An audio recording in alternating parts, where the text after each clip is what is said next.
apakah ahli bisa menyampaikan analisis perilaku perihal ini semua? Mungkin kalau ada slide-nya bisa sambil duduk. Siap Yang Mulia, izin. Ya, ini masih berkaitan dengan keahlian saya Yang Mulia.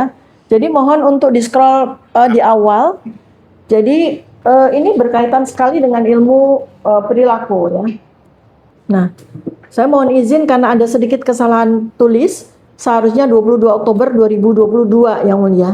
Mohon izin. Ya, jadi tanggalnya adalah 22 Oktober 2022, di mana Dekan Kehutanan UGM, Dr. Sigit Sunarta, untuk yang iya, 2022 saya izin. Ada typo. Ya, ada typo 2022. Itu untuk yang pertama kalinya spesimen ijazah Joko Widodo itu muncul secara ofisial, dikeluarkan oleh Dekan. Nah, ini di sini tampak sekali ada sebuah wacana perilaku, fenomena perilaku. Pertama adalah peristiwa itu terjadi setelah untuk yang kedua kalinya Pak Bambang Tri sebagai peneliti jurnalistik itu mengalami pemenjaraan, ya, tahun 2022. Kemudian ditambah dengan Gus Nur mengalami pemenjaraan pada waktu itu, sehingga pada saat itu sangat viral terkait dengan ijazah Joko Widodo ini. Karena dalam 2 kali persidangan yang ditempuh oleh Pak Bambang Tri sama sekali tidak keluar spesimen ijazah Pak Joko Widodo, baik dalam bentuk asli maupun dalam bentuk fotokopi. Nah, kemudian karena situasi menjadi viral, maka sepertinya Universitas Gadjah Mada UGM itu berinisiatif untuk melakukan klarifikasi. Yang pertama adalah pernyataan rektor secara naratif ya, tanpa ada dokumen. Kemudian ditambahkan dengan kemunculan dari fotokopi ijazah itu untuk yang pertama kali. Nah, dari fotokopi ini, karena saya adalah selain seorang peneliti epidemiologi perilaku, saya juga meneliti biomolekuler Yang Mulia. Karena itu mata saya itu sangat terlatih untuk melihat barang-barang kecil. Nah, jadi ketika dokumen itu dikeluarkan oleh Dekan, saya langsung melihat kepada 2 artefak di situ yang secara perilaku itu aneh. Pertama adalah ijazah itu ternyata terlipat di tengah-tengah persis. Ya, ijazah itu ternyata terlipat di tengah-tengah persis. Ya, itu ada lipatan di tengah tuh ya. Nah, lipatan ya. Lipatan. Nah, ada lipatan. Tidak mungkin orang memiliki ijazah, apalagi ijazah kelas Universitas Gadjah Mada, menyimpan ijazahnya secara terlipat. Ya, maka ketika muncul nanti ada spesimen ijazah lain yang tidak terlipat, berarti kita bisa melakukan hipotesis bahwa ada 2 varian atau ada 2 versi. Ya, pertama itu. Kemudian satu lagi artefak yang sangat mencolok di sini, ada noktah di tengah di gambar logo. Yang semula dulu ketika saya belum tahu di tahun 2022, noktah kecoklatan itu saya pikir apa tumpahan kopi atau tumpahan teh. Tapi kemudian 3 tahun kemudian ketika saya mendapatkan ijazah asli dari seseorang yang lain, almarhum Pak Bambang Budiharto, ijazah pembanding, ijazah asli, disitulah saya tahu apa arti noktah tersebut Yang Mulia. Ternyata noktah tersebut adalah bleberan tinta.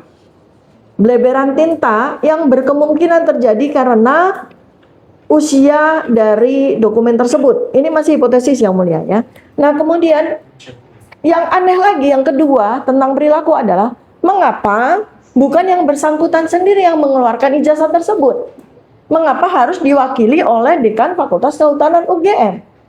Misalnya saya saat ini pun juga membawa ijazah saya Yang Mulia. Kan dengan bangga saya sebagai lulusan Universitas Gadjah Mada, ketika ditanya orang, jangankan ditanya, nggak ditanya pun saya bawa Yang Mulia kan, karena saya bangga. Jadi dengan mudah saya membawa ijazah saya untuk saya pertunjukkan kepada siapapun yang membutuhkan. Ya, saya punya 3 ijazah di kedokteran di UGM. Tetapi yang bersangkutan ini menunjukkan sebuah perilaku yang tidak lazim. Setelah dari 2016 sampai 2022, kemudian yang dimunculkan malah orang lain, bukan yang bersangkutan sendiri. Jadi, disitulah kemudian muncul curiosity.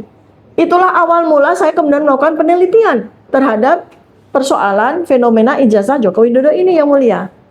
Ya. Nah, berikutnya lagi yang menarik adalah lanjut pada kemunculan yang ketiga, ya, ada kemunculan yang kedua yaitu ijazah versi Dian Sandi Utama.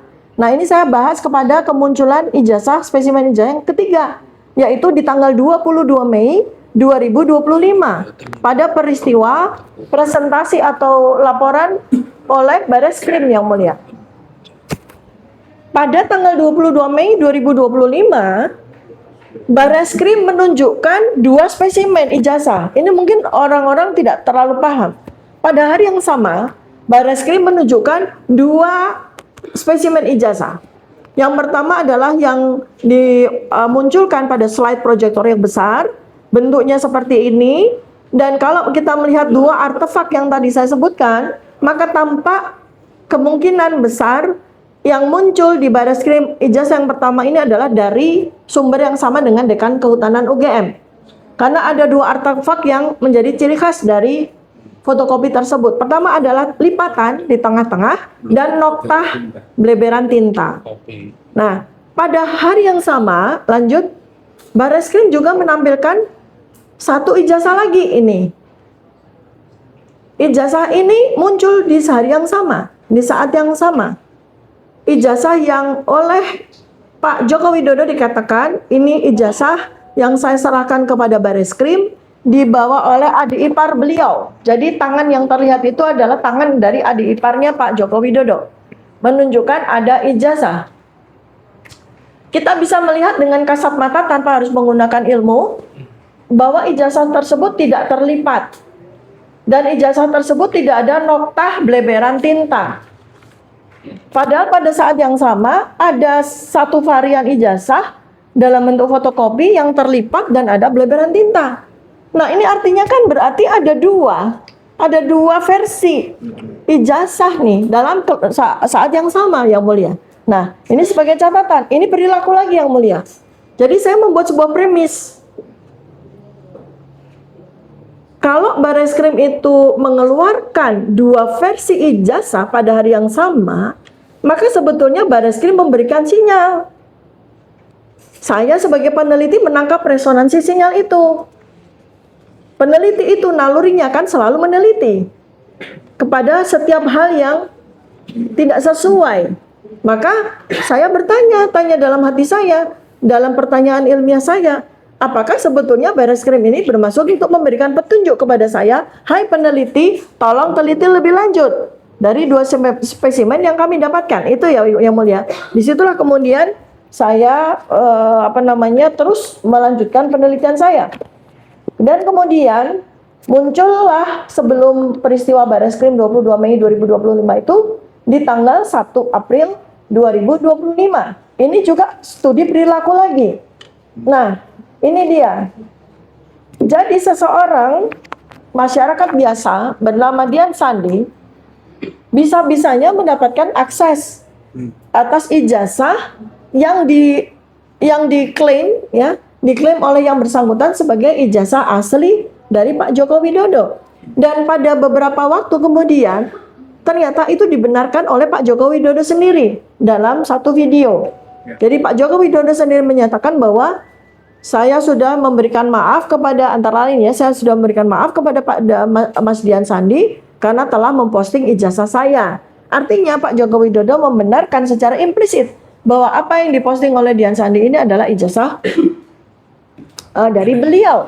Nah, ini adalah sebuah perilaku yang menurut penelitian, menurut sisi saintifik itu juga tidak sesuai.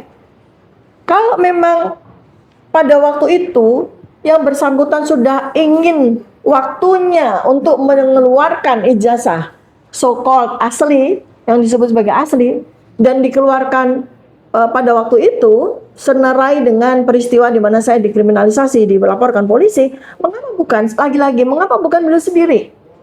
Mengapa bukan beliau sendiri? Artinya apa? Kalau kita mau bicara dari sudut pandang heuristik, sebetulnya yang bersangkutan ini juga ragu-ragu.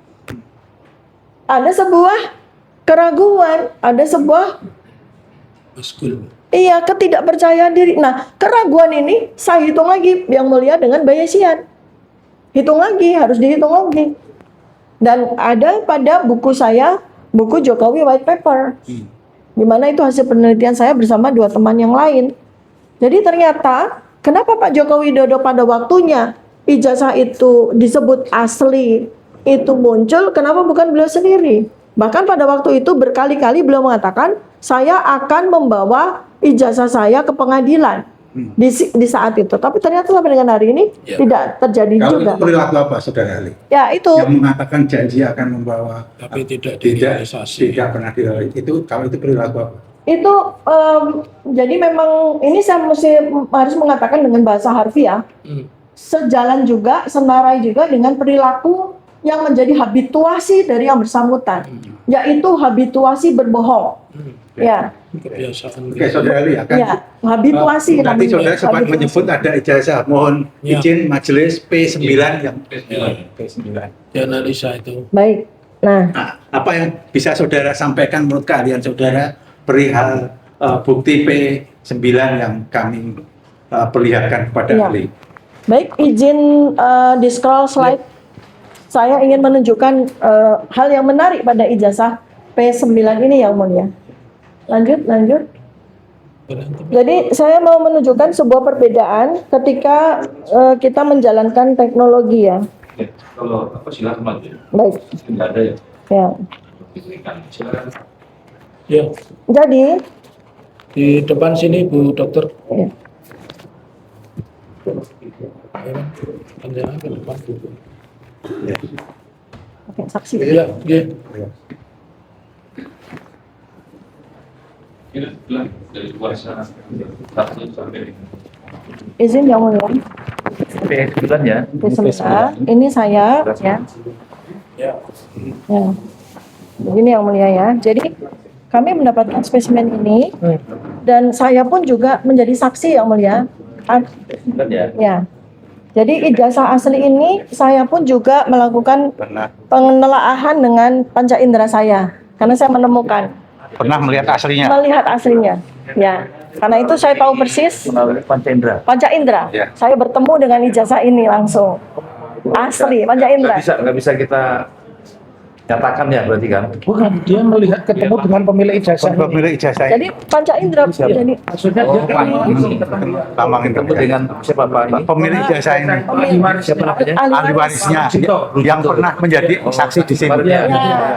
Jadi saya saya datang ke rumahnya, melakukan pengujian dengan panca indera saya, dengan mata, dengan terabaan, sehingga saya tahu persis bagaimana arsitektur dari ijazah asli Kehutanan UGM ini.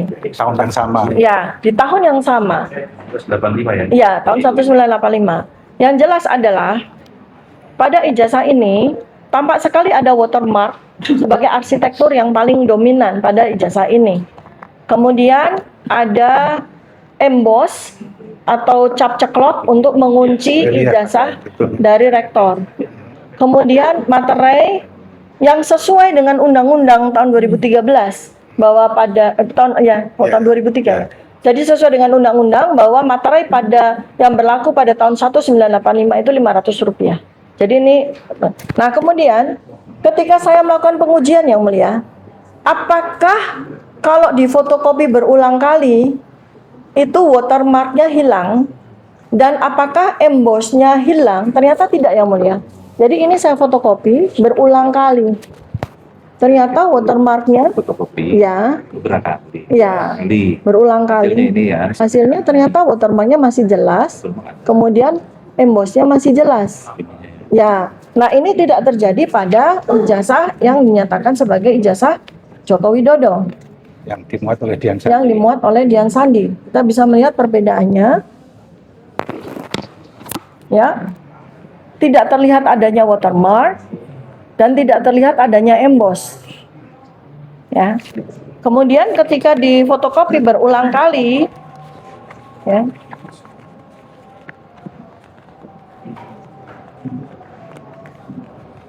seperti pada yang ada di KIP apa KIP ya. Komisi Informasi. Nah ini yang mulia bisa melihat, ya ini sudah tidak ada watermarknya yang mulia, sudah tidak ada lagi embossnya. Nah, jadi kita bisa melihat, bisa melakukan pengkajian. Di kertas. Ini saya fotokopi dengan kertas licin, yang mulia. Ya, ini watermarknya nggak ada, yang mulia. Embossnya juga tidak ada. Ini dilakukan pengujian dengan Penelitian fotokopi. sandi. Iya. Nah, artinya ini jelas berbeda. Ya. Nah, ini yang mulia. Oke. Itu ya. Sudah? Sudah? Ya.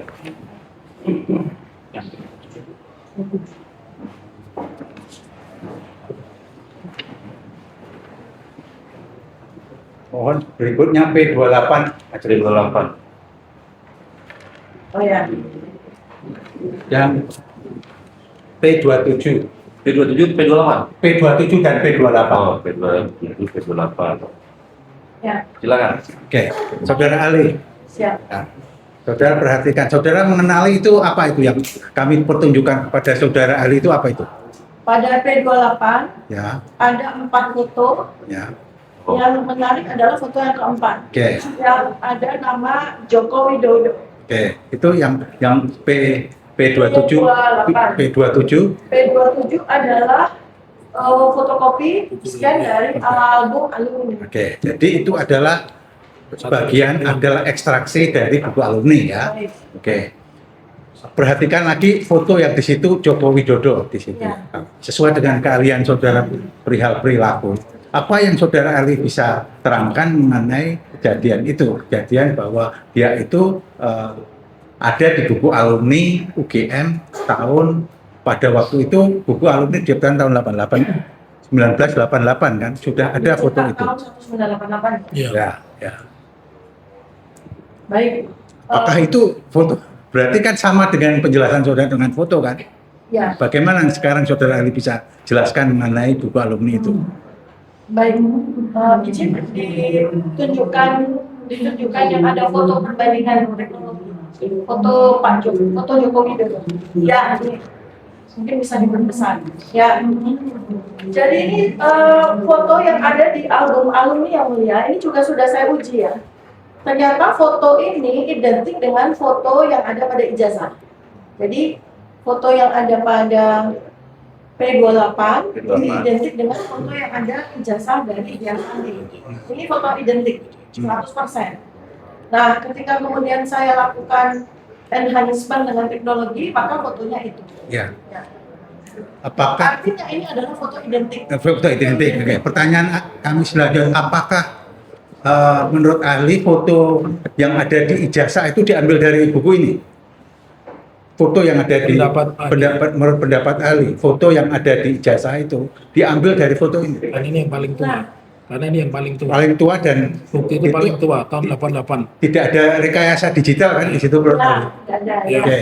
Nah, ini foto yang sebelah kiri ya. Foto yang sebelah kiri itu identik ya. Ya. Ini. Ya. Ini. Izin, foto yang identik dengan yang ada pada ijazah Dian Sandi. Ya. Dan foto yang identik juga dengan yang ada pada album alumni. Ya. Artinya ini foto yang bersumber dari sumber yang sama. Oke, baik.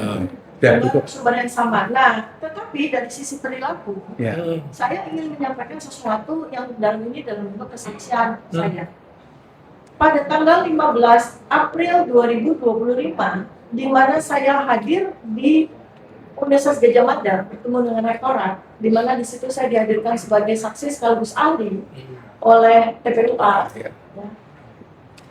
Perihal data-data yang ada pada album alumni yang tidak akurat, seperti sebagaimana yang selama ini kita tahu, terutama asal SMA. Jadi pada masyarakat luas dan diakui sendiri oleh Pak Joko Widodo, beliau itu lulusan dari SNPP 40 Surakarta. Saya harus katakan SNPP 40 Surakarta dan bukan SMA 6 Surakarta yang mulia. Karena pada tahun 1980 namanya masih SNPP 40 Surakarta. Nah, SMA 6 itu belakangan. Tahun 86. Ya, di situ saya bertanya, ada saksinya, ada Pak Roy Suryo dan Pak Rizwan Syarifat sebagai saksi. Ada beberapa wartawan. Saya bertanya, mengapa di buku alumni tertulis SMA 6 Yogyakarta? Itu dua hal yang sangat berbeda antara SMA 6 Yogyakarta dan SMA 6 Surakarta. Ada beberapa orang yang hadir di situ itu berspekulasi. Berspekulasinya mengatakan bahwa ini mungkin salah tulis atau salah ketik. saya katakan yang mulia, UGM itu universitas besar, universitas ternama. Tidak mungkin begitu gegabah, begitu ceroboh melakukan penulisan asal sekolah yang keliru di buku alumni. Itu tidak mungkin. Jadi artinya kita bisa katakan bahwa saya tidak mengambil kesimpulan apa-apa ya, Bapak pengacara, bahwa data-data yang tertulis di buku alumni ini adalah data-data real. Ya. Bahwa seseorang yang ada fotonya, kemudian ada namanya Joko Widodo, dan ada asal sekolahnya, memang sekolahnya di SMA Negeri 6 Yogyakarta. Berdasarkan apa? Berdasarkan buku alumni ini. Sekali lagi bukan berdasarkan saya, tetapi berdasarkan buku alumni ini. Oke. Nah, berarti kita bisa berhipotesis bahwa ada 2 Joko Widodo di sini. Kalau kita mendalilkan atau membuat ini menjadi sebuah premis. Ya. Jadi ada Joko Widodo yang sekolah di SMPP 40 Surakarta yang menjadi SMA 6 Surakarta, dan ada Joko Widodo yang sekolah di SMA 6 Negeri Yogyakarta. Yang DNA-nya berbeda. Ya, berkemungkinan. Ya. Kan nggak mungkin dia sekolah di Iya, luar. ya, oke. Kalau yang diuji, lapor kita mengikuti pendapat atau penjelasan dari Dirtipidum Pak Juandani waktu itu ya. Ya. Itu kan cuma itu aja Ya. yang ada statement jelas dari kepolisian. Ya. Nah, mohon ditunjukkan spesimen ijazah yang Baris Krim. Ini baris ini. Lanjut. Oh, yang ini, oh ya. Atas. Satu lagi. Ya. Ah, itu ya. Satu lagi. Ya. Nah, ini menjadi sebuah pertanyaan besar yang harus dijawab oleh kepolisian. Karena pada waktu itu, di luar dari pengamatan orang, kecuali orang yang ahli atau jeli seperti saya, peneliti ya, sebetulnya pada hari itu Barreskrim menunjukkan 2 spesimen, bukan hanya 1 spesimen. Tapi belum ada penjelasan sampai dengan hari ini, spesimen yang mana yang diuji di lapor. Apakah spesimen yang ditunjukkan pada slide yang besar itu, ataukah spesimen yang ditunjukkan di pojok itu yang itu Pak, di sini yang berikutnya. Sampai dengan hari ini belum ada kejelasan dari Barreskrim. Oke. Yang mana sesungguhnya, apakah spesimen yang pojok ini yang katanya disita oleh Barreskrim, Ya. kemudian dikembalikan, Ini yang ini nggak pernah ditampilkan di layar. nggak pernah, cuma pojok kecil begitu aja kan. Oh. Kemudian saya perbesar tuh. Oh iya. Apakah spesimen yang ditunjukkan pada slide? Oh. Ini kan Yang masih pada peserta gelar perkara. ini bukan presentasi. Presentasi ya. Di situ. Nah, itu yang satu tuh yang kecil itu yang katanya diserahkan oleh ahli iparnya Pak Joko Widodo, atau yang di atasnya? Pak, mungkin izin scroll di atasnya. Yang Iya itu. Nah, jadi ini sampai sekarang belum jelas yang mulia. Yang mana yang dilaporkan oleh Barreskrim? Karena ini dua varian yang berbeda, dua versi yang berbeda. dari sumber yang berbeda juga ya. Iya, Ya, pasti. oke, baik. Oke, yang pertanyaan terakhir dari saya, Saudara Ali ya. Apa yang dimaksud dengan identik ya? Apa itu beda artinya dengan asli? Apakah itu masuk dalam keahlian saudara atau tidak untuk Iya. menjelaskan? Oke. Ya, saya 15 tahun mengajar metodologi riset. Artinya kata-kata itu masuk dalam sebuah domain metodologi. Ya. Di dalam saintifik itu tidak mengenal identik untuk sebuah dokumen seperti ini. Ya. Identik itu hanya dikenal untuk menggambarkan kembar, identik. seseorang kembar, ya.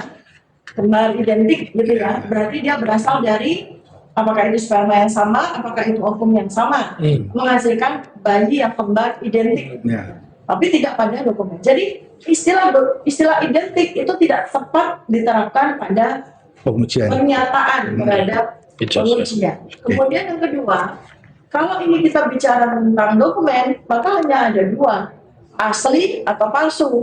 Ya. Bukan identik atau tidak. Otentik atau tidak otentik, bukan identik. Ya. Ya. Baik. Lebih baik asli atau palsu. Jadi Kalau kita bicara secara dokumen, mungkin nanti dijelaskan oleh ahli yang berikutnya sebagai ahli dari administrasi publik, tidak ada kata ambigu di dalam dokumen. Kalau identik itu identik dengan apa? Kalau sama-sama palsu, ya dulunya identik palsu, gitu kan? Identik dengan yang bersama-sama. Iya, seperti itu. Sehingga lebih tepat apabila seharusnya, nah justru disitulah ilmu perilaku kemudian jadi berkata kedua hal. Satu, kenapa Barreskrim itu secara perilaku harus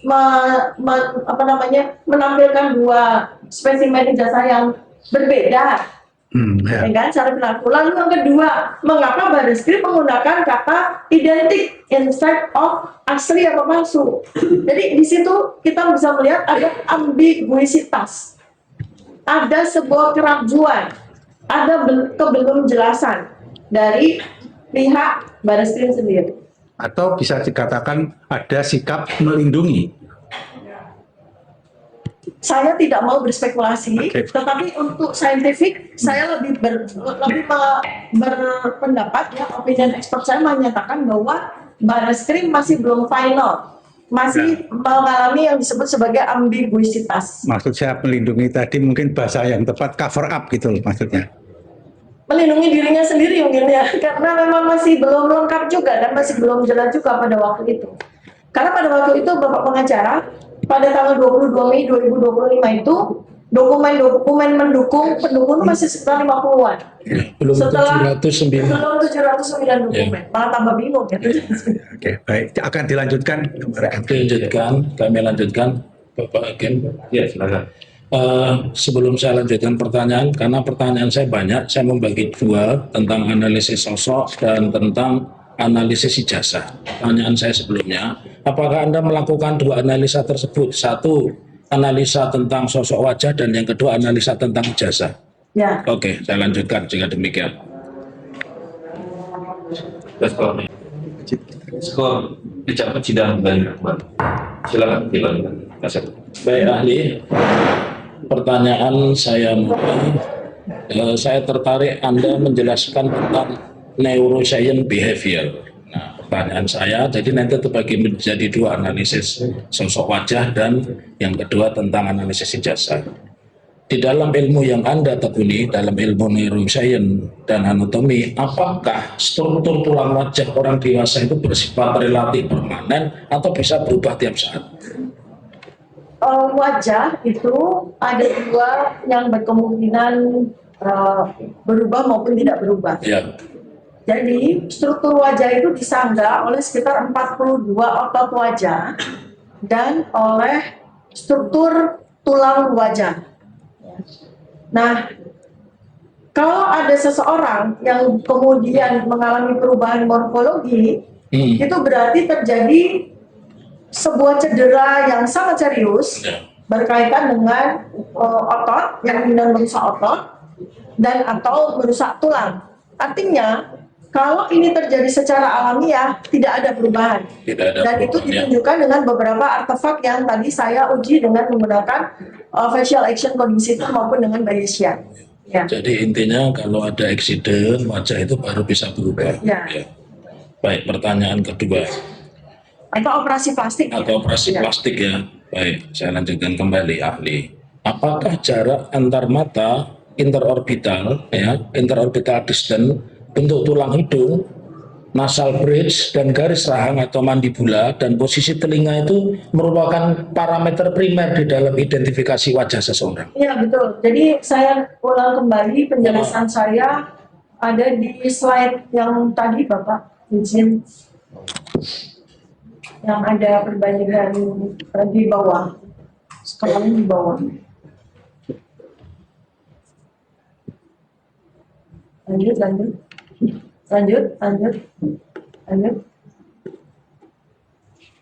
Nah, ya, itu yang tadi ditanyakan oleh Bapak pengacara. Ya.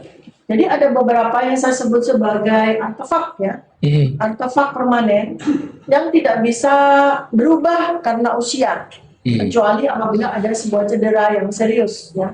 Pertama adalah interpupillary distance ya. Jadi yang permanen itu bukan orbitanya, atau orbitnya itu mata semua itu, mata semua, tetapi sebenarnya pupilnya yang tengah hitam. Itu nggak berubah ya? Itu Tidak berubah. Ya, tidak berubah. Ya. Kemudian selanjutnya adalah nose ya, nasal nose itu pada garis tulang, ya, pada garis tulang dan pada garis cuping hidung itu tidak berubah. Lalu kemudian chin ya atau dagu, ya, itu kalau tidak dioperasi plastik atau tidak mengalami kecelakaan itu tidak akan berubah. Ya. Jadi pertanyaan saya perjelas, apakah parameter tersebut tidak mungkin berubah signifikan walaupun dia usianya dewasa? Tidak. Tidak. Tidak. Baik, saya lanjutkan kembali. Izin Bapak pengacara, tadi saya sudah buktikan juga ya. Saya sendiri kan harus keluar ya. Iya. Jadi saya buktikan dengan matematika tadi. Jadi ketika diuji dengan umur yang masih masuk range tanpa harus ada koreksi usia ini ya, itu ternyata berbeda 80%. 80%, ya. Setelah dengan yang usianya jauh, yang 54 tahun, dan ada koreksi usia, ternyata juga malah lebih tinggi, lebih Malah akurat. menjauh. 92% kan Iya. akurasinya. Iya. Artinya itu menunjukkan bahwa artefak-artefak tadi itu tidak berubah kan usia. Berubah. Baik, saya lanjutkan kembali pertanyaan saya. Apakah perubahan berat badan, kemudian pencahayaan atau sudut kamera itu tidak mengubah struktur dasar tulang wajah? Tidak. Tidak. Itu akan menghasilkan yang disebut sebagai noise. Noise. Ya. Noise atau gangguan terhadap foto. Tapi ini kita kalau sudah menggunakan penghitungan matematika seperti ini kan semua noise kita hilangkan dulu. Ya. Jadi yang betul-betul dihitung itu betul-betul artefaknya. Artefaknya ya. Kemudian pertanyaan saya selanjutnya, apakah saudara pernah membandingkan foto yang ada pada ijazah Joko Widodo pada periode usia yang relatif dekat? Iya, paling dekat yang saya temukan di slide nomor 16, Pak. Ya. Atas ya, ke atas. 16. Ya, ini ada 4 spesimen yang paling dekat usianya. Yang tidak melampaui 20 tahun ya, dan ini kita tidak perlu melakukan koreksi terhadap aging, itu yang paling dekat, dan ternyata memang 82% tadi hitungan matematikanya berbeda antara foto yang ada pada ijazah dengan foto dari Pak Joko Widodo muda. Saya lanjutkan kembali, apakah di dalam saudara tadi melakukan penelitian menggunakan pendekatan antara lain proporsi wajah, simetri wajah, sudut mandibula dan seterusnya. Coba bisa Anda terangkan? Ya, saya malah menggunakan metode yang jauh lebih advance daripada uji proporsi. Jadi lebih expand dari uji proporsi. Lebih akurat karena menggunakan matematika. Matematika ya. Ya. Oke. Terus pertanyaan selanjutnya, apakah metode tersebut juga lazim digunakan di dalam identifikasi biometrik wajah secara ilmiah? Sangat lazim. Sangat lazim. Sangat lazim. Ya. Sudah biasa dilakukan di intelligence kepolisian manapun. Artinya bukan hanya saudara yang melakukan itu. Bukan. Ya. Dan saya di sini sebagai user ya, saya bukan teknolognya, saya bukan yang menemukan metodenya, saya adalah user. Ya. Nah, pertanyaan saya nomor 8 ini nanti tolong dijabarkan menjadi ABCD. Jadi begini pertanyaan saya. Apakah saudara menemukan perbedaan signifikan antara foto ijazah dan foto pembanding? Dan perbedaan itu apakah meliputi satu bentuk hidung, struktur rahang, posisi telinga, bentuk orbital mata, dan sebagainya. Tolong Anda deskripsikan di sini. Ya, di slide nomor 18. Ya, itu adalah ukuran-ukuran yang kemudian oleh matematika ya masuk di dalam Bayesian Mathematics Model. Seperti itu. Nah ini rumus matematikanya masuk semua dan sangat panjang, begitu ya, sangat teknis. Saya ringkas menjadi slide berikutnya, Bapak. Simpulannya saja, ya. Jadi yang diambil adalah ukuran-ukuran yang permanen seperti itu. Kemudian hasilnya slide berikutnya. Nah ini hasilnya. Lanjut ya.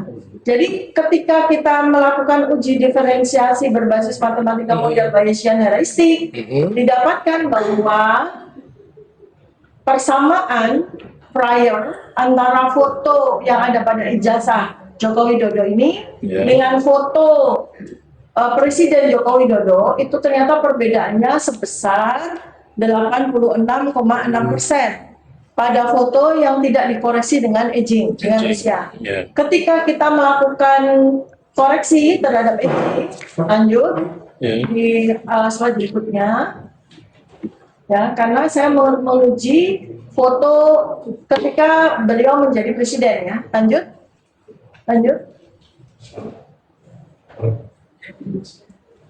Ya, berikutnya, foto berikutnya. Nah, ini ketika saya melakukan pengujian dari foto ijazah Joko Widodo dengan foto Joko Widodo presiden, Ya. dan kemudian ada koreksi usia, maka malah hasilnya jauh lebih berbeda lagi. Jadi Perbedaan itu sebesar 92,37%. Artinya ya sudah terbukti secara ilmiah Ya.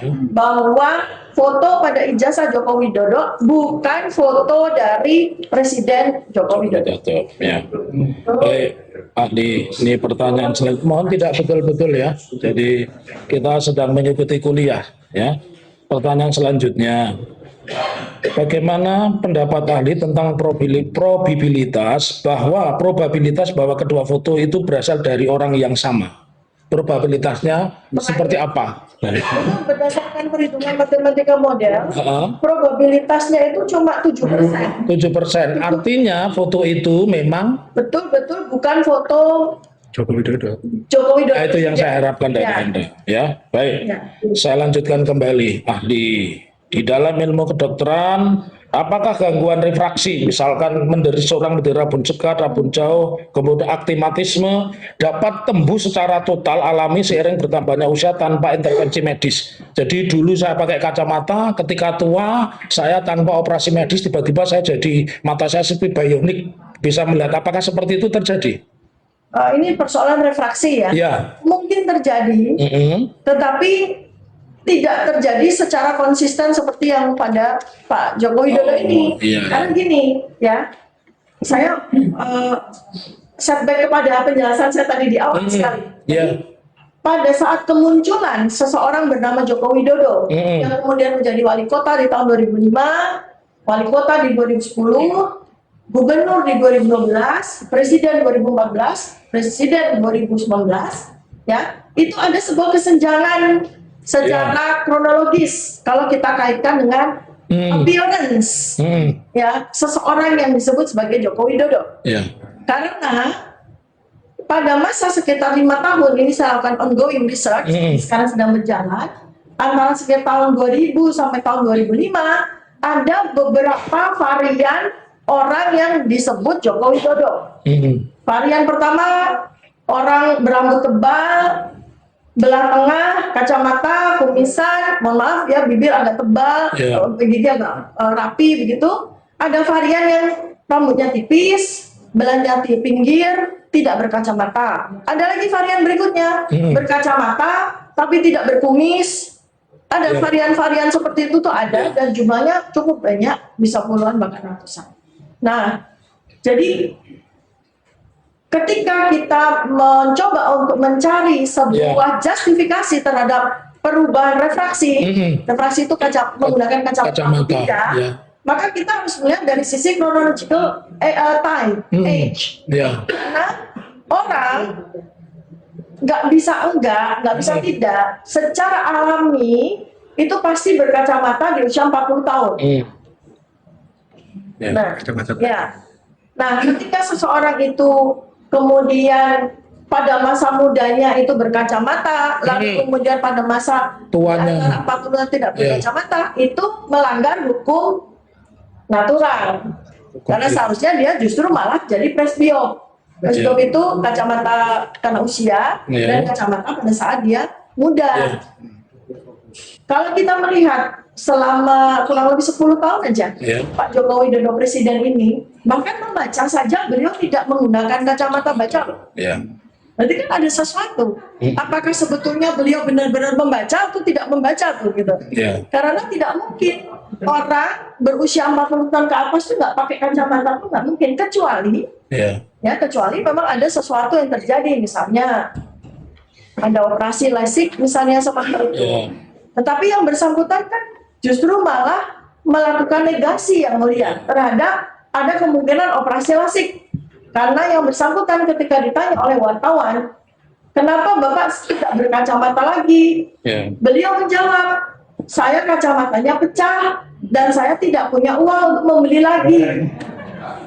Ya. Seharusnya jawaban yang benar adalah sebagai pengusaha mebel terkenal, saya lesik di Jepang atau saya lesik di Amerika, itu malah bagus. Ya. Nah, Tapi kalau menjawabnya, saya tidak bisa, kacamata saya pecah dan saya tidak bisa membeli lagi karena saya tidak punya uang, itu kan jawaban yang belum. ya, pertanyaan saya lanjutkan. Saya tertarik dengan jawaban Anda. Jadi artinya dia harusnya menjawab secara jujur. Nah, apakah perilaku itu seperti tadi yang saudara pelajari neuroscience behavior itu termasuk perilaku bohong? Habituasi. Habituasi ya? Ya, habituasi itu adalah sebuah perilaku Ya. yang membentuk pola konsisten. Ya, Karena memang betul ya, namanya mohon izin ya agak lain. Misalnya seperti kita sudah tahu semua Ya. tentang sudah tapi belum, Ya. SMK 6.000, Ya. ada investor 200 Ya. tapi ternyata tidak ada dan sebagainya, itu sebuah pola habituasi yang konsisten. ya. Begini Adi, biar pernyataan saudara ini tidak dikapitalisasi negatif, saya ingin tegaskan.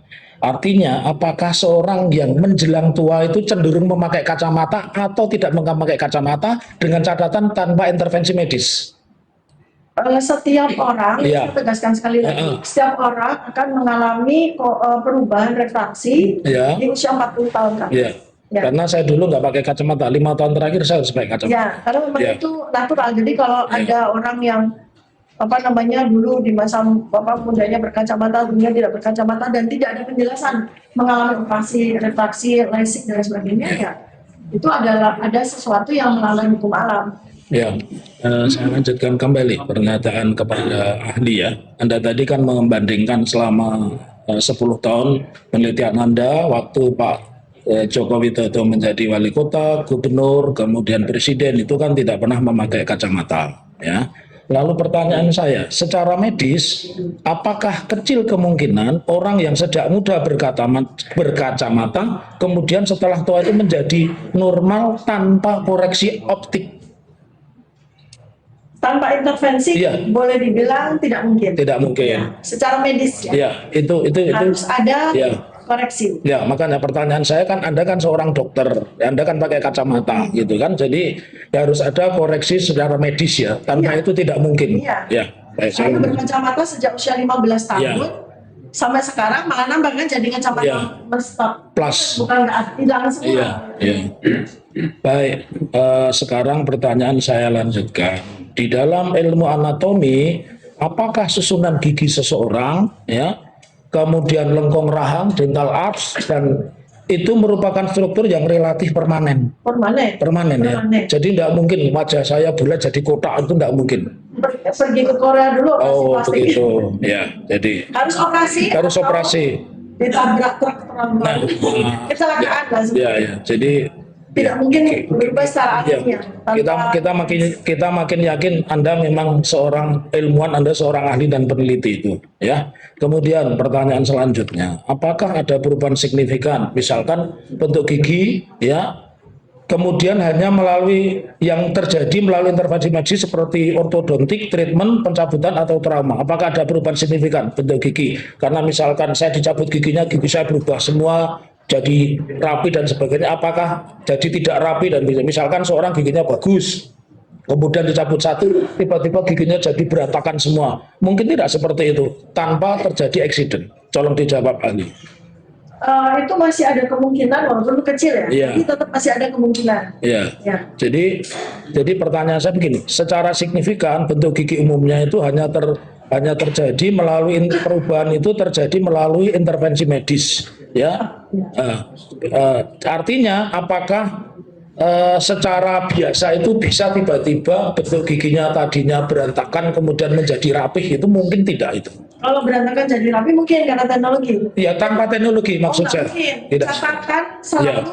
ada perubahan anatomi morfologi itu selalu harus ada intervensi. Ada intervensi Baik ya. intervensi medis maupun intervensi yang terjadi karena kecelakaan dan sebagainya. Iya. Jadi nggak ada perubahan yang tiba-tiba Iya. tanpa ada sebuah intervensi apa. Nah, ini pertanyaan saya lanjutkan. Apakah mungkin struktur gigi seseorang itu dapat berubah drastis secara alami begitu? Tidak mungkin. Tidak mungkin, ya. Terus kemudian pertanyaan saya selanjutnya, jika terdapat perbedaan nyata antara susunan gigi Anda tadi kan meminta ijazah dan foto pembanding, apakah itu menunjukkan subjek yang berbeda? Jadi pertanyaan seperti, jika terjadi perbedaan nyata susunan gigi antara foto ijazah dan foto pembanding, Anda kan menganalisa banyak foto tadi, ya. Apakah itu menunjukkan kemungkinan subjek itu orang yang berbeda? Saya tidak bisa menjawab Ya. sebuah pertanyaan yang akan menghasilkan sebuah jawaban spekulatif. Jadi saya jawab dengan matematika saja. Ya, Pak. oke. Jadi saya jawab dengan matematika dan ini sangat akurat. Hmm. Jadi dari angkanya ini saja, Ya. matematika berkata Ya. bahwa foto yang ada pada ijazah Ya. itu berbeda sebesar 92,37% Ya. dengan foto Presiden Joko Widodo. Nah, itu- Dan itu sudah sulit untuk dibantah. Itu yang ingin saya Iya. tanyakan. Jadi perbedaannya sangat Sangat sampai signifikan. secara matematika ya. Secara matematika. 92,37% ya. Oke. Saya lanjutkan pertanyaan kembali dan ini masih pertanyaan klaster 1 yang tentang ijazah saya belum ya. Pertanyaan berikutnya, jika foto tidak konsisten secara biometrik dengan individu yang mengklaimnya, apakah dokumen tersebut secara identitas menjadi bermasalah menurut ahli? Jadi begini, jika foto yang secara konsisten jika foto yang tidak konsisten secara biometrik ya dengan individu itu diklaim bahwa itu foto saya, ya ternyata itu tidak konsisten. Apakah dokumen tersebut bisa dinilai sebagai sesuatu yang bermasalah menurut pendapat ahli? Ya, saya jawab sesuai dengan domain keahlian saya. Ya, Artinya berdasarkan perhitungan matematika model epidemiologi Bayesian heuristik diketahui dibuktikan Ya. bahwa foto yang ada pada ijazah ya, Dian Sandi utama dibandingkan dengan foto Presiden Joko Widodo itu berbeda sebesar 92,37%.